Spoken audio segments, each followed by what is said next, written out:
American sanctions against Lukoil and Rosneft are hitting the economy of the aggressor country, and not just economically.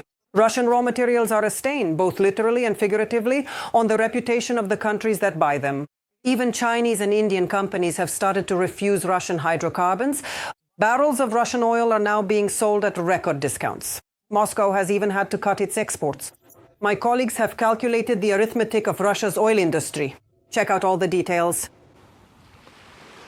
Against the backdrop of American sanctions, the price of Russian oil has dropped.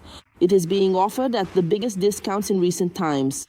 Urals is being sold at a discount of about $19 per barrel, which is the highest figure in the past year, notes the publication of the aggressor country Kommersant, citing industry sources.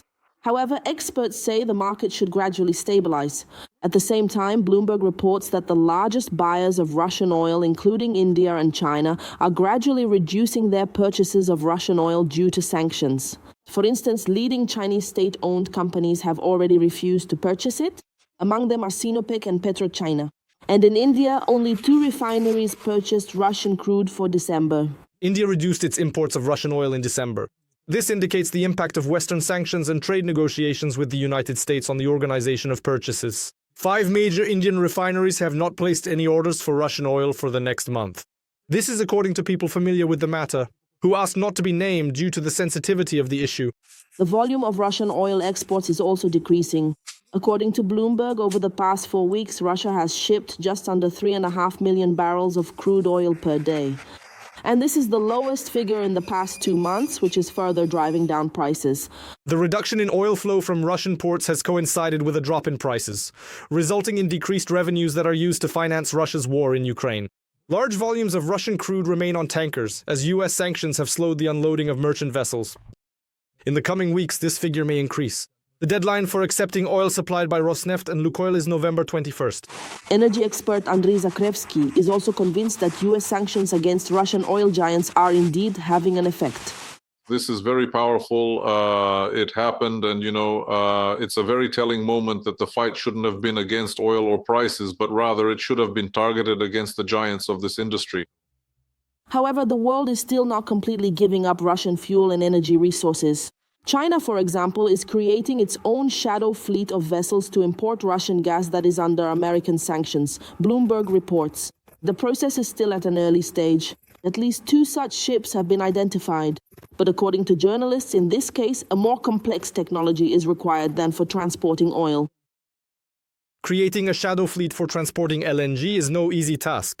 After all, ships that transport fuel at minus 162 degrees Celsius, which is used at power plants and for heating, require more complex loading and transportation technologies than other products. And although there are nearly 8,000 oil tankers of various sizes today, in the entire liquefied natural gas industry there are only about 800. This means that hiding their location is quite difficult. At the same time, despite the sanctions, Latvian companies continue to service the Russian shadow fleet. The Guardian reports that since 2023, Australia has imported over 3 million tons of fuel of Russian origin. Although direct supplies from Russia are banned, new data indicates a loophole in the sanction system. Thus, it is possible to receive petroleum products if they have been processed in third countries, including through Singapore. According to the experts, sometimes such a step is taken out of necessity. This is one of the existing problems. If a plant operates on a certain blend, it doesn't know how to work with a different blend. Both Australia and Venezuela, for example, were tailored to their own oil blends. If, for example, like in Venezuela, there is a shortage of a certain type of oil, let's say light oil, or some component needed to dilute the blend that the country itself produces, then it has to be imported somehow. So Australia took advantage of a loophole, I think, in that they didn't get it directly from Russia, but rather from Indonesia, where the oil had already been cleaned, laundered, so to speak, gray oil. That's it. But the reason is very simple. It's discounts, lower prices. Moreover, Zakrevsky predicts the same fate for Russia. By the way, one of the interesting things we'll see soon is that Russia will also start buying oil because they too have problems with their blends. And when their own oil fields start to consistently fail and they can't add the necessary type of oil to their blend, it will be cheaper for them to import it from Kazakhstan. It's simply cheaper to buy a component of oil or a specific defined type than to process and modernize their refineries.